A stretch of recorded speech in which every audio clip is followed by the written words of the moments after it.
Mr.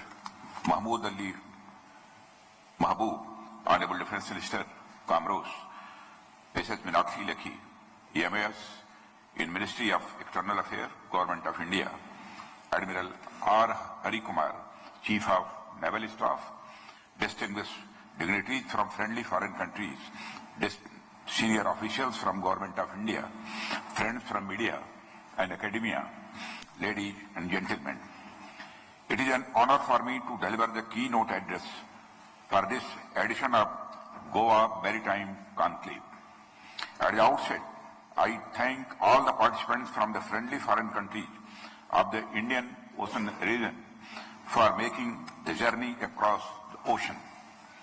Friends, as the inhabitants of the Indian Ocean region, all of us know that the relationship between humans and oceans is multifaceted, often characterized by a dual nature that encompasses independence and vulnerability, as well as preservation and exploitation.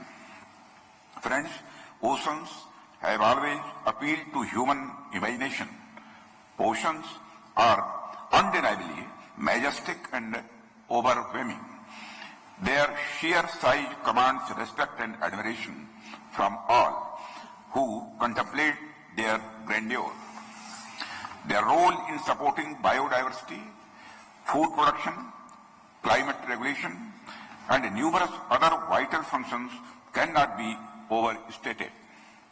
Oceans have been instrumental in the evolution of civilization by promoting trade, cultural exchange, providing resources, sustenance, etc. Friends, Indian Ocean, on balance, has served us well across millennia. We interacted with each other and learned new and useful things from each other. We traded with each other and became prosperous. But like most things in life, even oceans are not unmixed blessings. Friends, it was just a few centuries ago that a serious problem of colonial domination confronted our societies.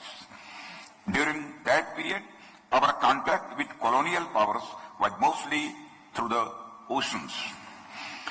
Colonialism was greatly facilitated by the use of oceans as highways of exploration and conquest. The ability to navigate and control these vast expanses of water allowed colonial powers to extend their influence and establish overseas empires that shaped the course of human history. Friends, but we fought back.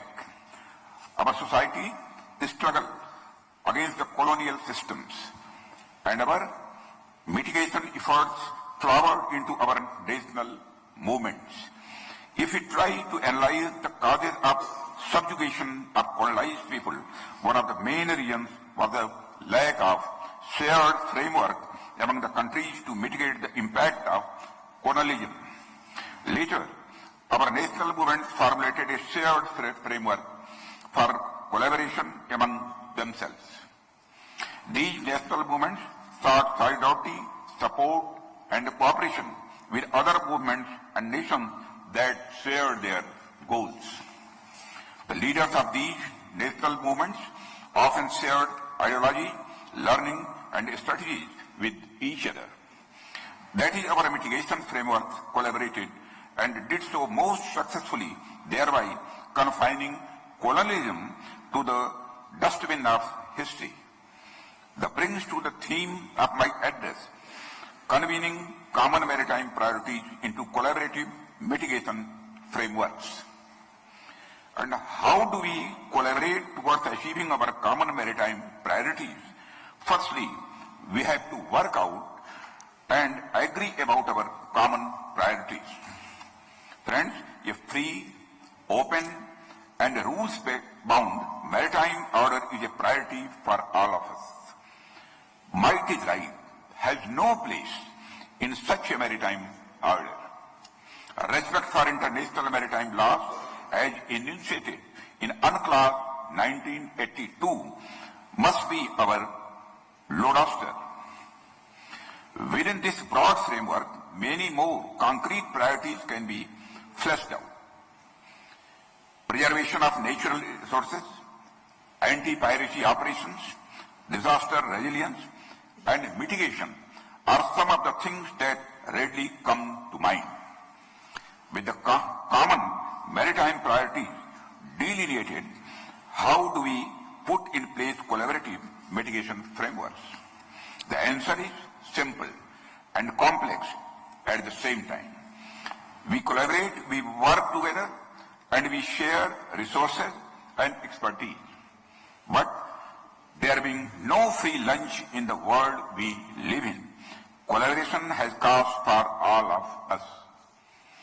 At times, conflict and non-cooperation appears more beneficial in terms of our immediate, narrow, and enlightened self-interest. So, why cooperate and collaborate when competition is seemingly more beneficial to us individually? Friend, it is only half of the story of the world we live in, and indeed it is deceptively straightforward but devastatingly misleading.